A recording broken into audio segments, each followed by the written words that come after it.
Happy Pride Month everyone. Jadi bulan Juni ini kita yang LGBT ya merayakan festival Pride Month ya. So di VT gue kali ini gue mau bahas tentang konsultasi testosteron dan pentingnya konsultasi. Kenapa? Karena beberapa hari lalu gue juga baru balik konsultasi dan bawa teman gue mau melakukan transisi hormon dan first time. Jadi ada beberapa ilmu yang gue dapatin, gue tanya dari dokter. Karena kan beberapa kayak blogger yang di luar ada review tentang testosteron, katanya yang melakukan testosteron ini, terapi ini lebih bahaya karena katanya bisa kena ke liver, ini itu. Jadi di video kali ini saya mau kupas tuntas semua. Makanya dari itu saya pernah di video sebelumnya saya pernah sampaikan ke teman-teman kan, kenapa teman-teman harus dan wajib dan sangat disarankan untuk melakukan konsultasi ke dokter dan cari dokter yang tepat. Yang pertama, karena setiap body kita itu beda-beda efek setelah melakukan transisi.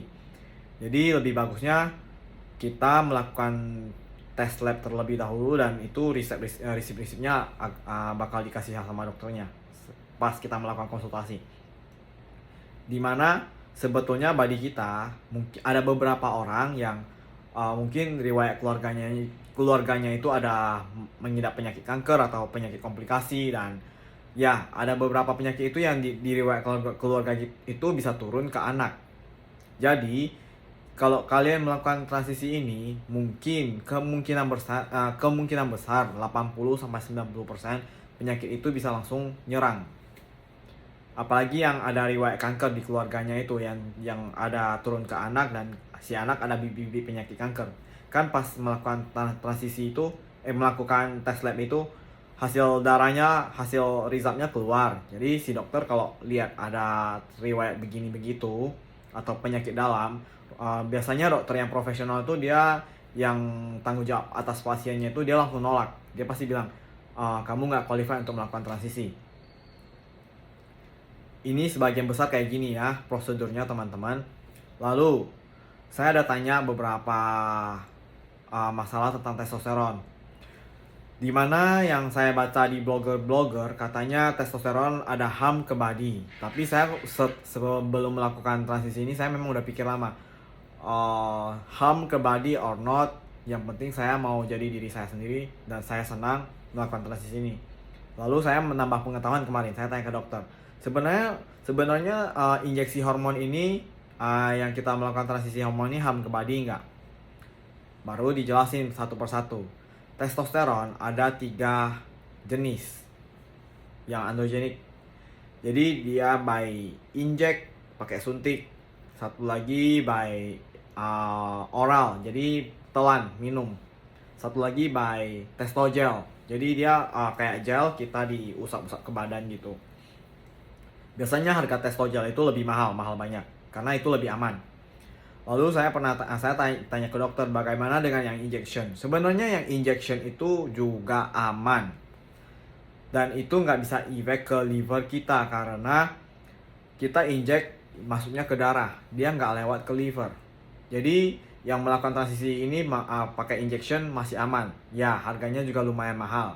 Kalau melakukan injectionnya by rumah sakit, kamu langsung ke rumah sakit inject, belinya juga di rumah sakit, itu lebih mahal. And then yang berbahaya itu yang obatnya yang telan testosteronnya, karena pas kita telan dia ada lewat ke liver kita untuk sebagai tempat penyaringan. Ya normal lah, kita makan apapun kan ada lewat ke liver dulu, karena liver kita untuk menyaring racun kan, kimia gitu. Jadi itu ada lewat ke liver ya, makanya livernya bisa rusak teman-teman. Jadi begitulah intinya. And then saya ada tanya ke dokter lagi, karena saya ada lihat beberapa VT kan yang di Indo yang jual sembarangan jual, yang pakai dibodoh-bodohin. Yang kayak yang pakai itu saya lihat rata-rata mereknya itu brandnya Sustanon, Testosip. Jadi saya kemarin tanya ke dokter, ya sedikit nambah pengetahuan juga, kepo lah. Oke, saya tanya ke dokter, ada beda nggak sebenarnya hormon gini dengan hormon yang kita lakukan transisi? Karena saya lihat saya ada search brandnya itu, saya juga ada tanya dokter. Ternyata benar, Sustanon dan Testosip itu adalah testosteronnya bodybuilder. Sedangkan testosteron yang kita pakai itu untuk melakukan transisi hormon itu yang androgenic itu adalah testosteron enanthate dan biasanya mereknya yang saya tahu sekarang itu ada 3 ya. Sama Testogel itu ya 4 lah. Oke. Yang injection itu yang saya tahu brandnya 3 ya. Testosterone, Fibron, Nebido, dan dosisnya beda-beda. Kayak Nebido itu 3 bulan sekali atau 4 bulan sekali, tergantung dokter buka. Karena itu lebih keras obatnya.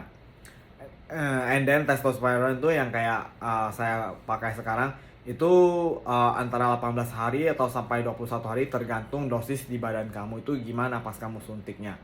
Dan tergantung dokter buka resepnya gimana. Juga sama dengan Fibron. Jadi semua tergantung masing-masing badan kita itu terima efek dari testosteron itu gimana, dan kadar yang naik itu berapa persen itu gimana.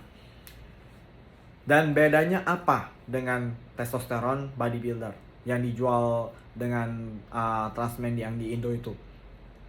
Bedanya hasilnya mungkin mau sama, tapi bedanya itu testosteron bodybuilder itu lebih keras dan bisa harm ke body kita, yang harmnya itu ke efek nggak bagusnya harm ya, ke kidney, ke ginjal kita.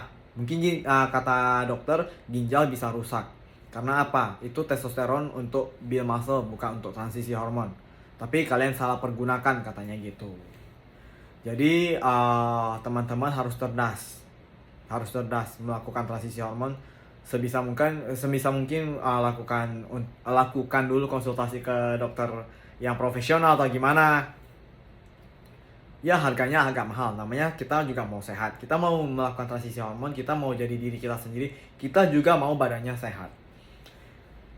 Yang saya tahu bodybuilder punya testosteron, Sustanon atau Testosip itu harganya juga nggak segitu mahal, teman-teman. Lebih bagus melakukan konsultasi, tanya lebih sejelas-jelasnya, lebih detail ke dokter yang profesional. Saran saya, jangan beli sembarangan yang ujung-ujungnya diiming-imingkan katanya kamu mau maco, kamu mau ganteng, mau ini tuh. Ya lakukan transisi hormon aja, belinya sama saya, katanya gitu kan. Saya ada lihat VT-VT-nya. Dijamin bisa maco, dijamin bisa ganteng. Kalau ganteng ya ganteng aja teman-teman. Kalau emang dasarnya kamu jelek, kamu melakukan transisi hormon gimana pun tetap jelek. Satu. Kedua, testosteron nggak bisa langsung dapat perubahan kamu by one shot, two shot. Nah, jadi so it's impossible. Testosteron can change you by 1 month, 2 months. It's impossible. It's really impossible. Jangan mau ditipu. Saya melakukan transisi ini sampai 3 tahun dan sekarang udah dosis ke-46 dan masih dalam keadaan sehat-sehat. Ini karena saya melakukan konsultasi, sering melakukan cek darah dan pap smear ya teman-temannya, dan itu by bertahap. Tahapnya itu dari bulan pertama perubahan suaranya itu sampai bulan ke-6, bulan ke-7, bulan ke-8 sampai saya berewokan. Ini kan saya baru bersihin kan, sampai saya berewokan. Dan beberapa teman juga ada tanya, kenapa kamu bisa berewokan, saya nggak bisa. Ya kembali lagi, berewokan saya udah bahas di VT sebelumnya. Itu tergantung gen. Jadi kalau bapak kamu, bokap kamu itu memang gennya banyak ya, kayak Romai Rama lah istilahnya gitu ya teman-teman ya, kamu juga bisa keikut, tergantung juga ya, tergantung. So teman-teman, cerdas dalam melakukan transisi, jangan sembarangan, karena efeknya itu bukan kaleng-kaleng teman-teman. Bisa efek ke kidney, ke liver, ke banyak lah. So untuk merek Sustanon atau Testosip saya larang keras. Lebih bagus teman-teman tanya ke dokter merek apa yang cocok untuk body kalian gitu.